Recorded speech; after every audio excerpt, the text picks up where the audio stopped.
Okay, today I'm gonna give you a different approach to your hyungs. I've mentioned in some classes about how forms can be a moving meditation, and there's a number of ways to do that.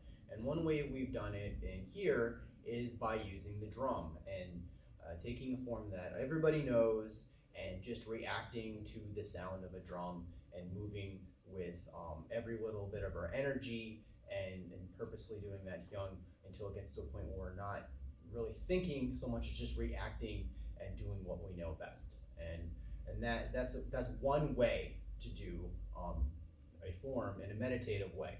So for me, forms have always been a type of moving meditation. So I'm going to show you a slightly different way to do that today. And today, instead of using the word slow, as I've mentioned in other videos where we've done the slow fast kicking and the slow fast hands, I'm going to use the term mindful and intention with this. And you hear those terms used a lot during meditation, and since we're doing our forms in a meditative way, that's what I would like you to think about. So what I mean by that is when you move, be mindful of how you're stepping.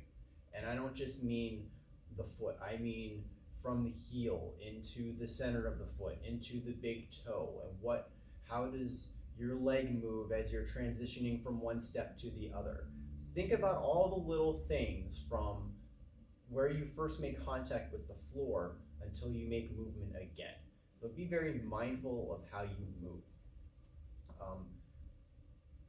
Focus on your intention of what you're doing when you're moving. All right? Are you getting yourself into balance? Are you directing your energy towards something, like when you're punching or kicking? Where's the focus point of that strike or block? Where should your weight be? So what's the intention of the movement? What's the intention of the strike? What's the intention of having your feet where they are? So when you're doing that, when you're doing the form, what's your intention of the placement and why you are where you're standing.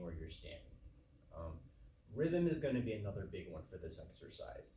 So it might not be the same, I have to do my form within 25 to 30 seconds rhythm that you would when you're doing the hyung with the intention of using it for a training drill to learn the pattern and get the self-defense part of it down and all those types of things. So it might not have the same rhythm you're used to. Your body's going to tell you what rhythm to do when you're focused on different things for that. So the idea for this exercise is to do your hyung in such a way that you can move with being very fluid. All right. So you want to get into a state where you're just constantly moving and being fluid and being very conscious of where you're at and mindful of what you're doing just in that moment and focus purely on the movements in the hyung. All right, so I'm going to take Sekyung Ilbo, very simple form to start with. And first, I'm going to show you how I would go through that form. So I'm only going to do it one time, and it's going to look different than it would normally look when I would do it for performance, to do the hyung one time and have the intention that we usually have. And then I'm going to run through and do it a total of 3 times, just without stopping, in a very fluid manner. So if I'm going to do it in a meditative way, I want to try to get into a zone where I'm just constantly moving and constantly focus on where my body's at. All right, so let's do Sekyung Ilbo. Again, we're being mindful and we're moving with intention, and you're going to let yourself move in the rhythm that your own body is going to move in. So it's not going to be anybody's rhythm but your own. All right, this is why it's a great idea to do this type of exercise by yourself. So Sekyung Ilbo, I'm going to do it once and then stop for a second, and then I'm going to do it a total of 3 times to get into a rhythm.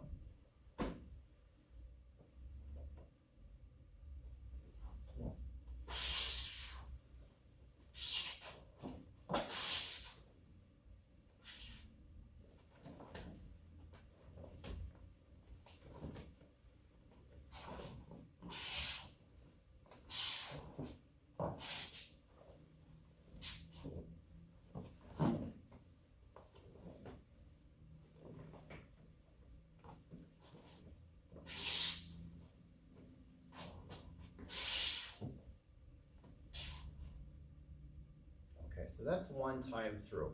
And you see I'm trying to be very, very fluid. I'm trying not to be too static where I stay in one place at one time. So I want to continue to move through this form. I'm going to do it a total of 3 times now.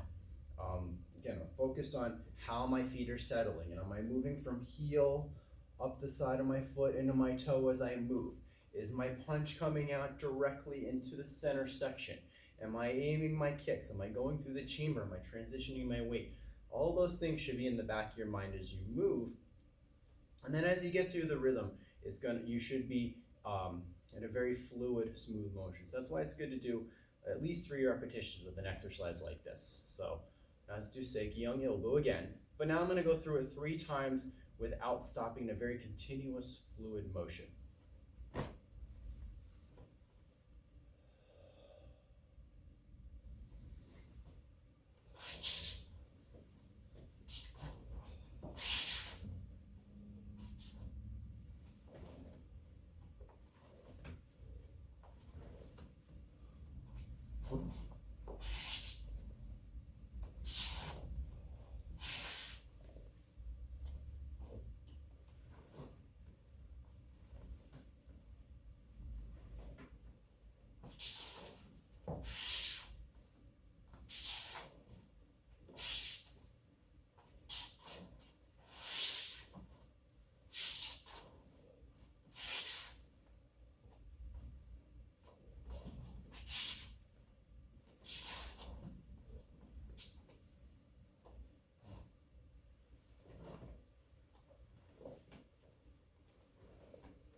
All right, so I was Seiki Hyung Ilbu a total of 3 times, as fluid as I can make it, concentrating where I step, where I settle, but trying to just move through the form.